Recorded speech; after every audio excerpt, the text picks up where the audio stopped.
ماوەی مانگەکی 62,250 با کامیراش 62,250 مان ببینید. لۆ هاتەوە مانجی چاریشم لە بۆ هاتەوە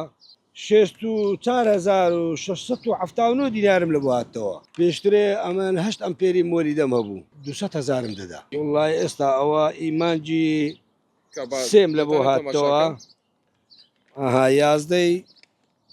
11/3/2025 یازدەی دوو تاوەکو 11/3 یازدەی سێ ماوەی مانگەک ماوەی مانگەکی 62,250 با کامیراش 62,250 مان لۆ ببینید. هاتەوە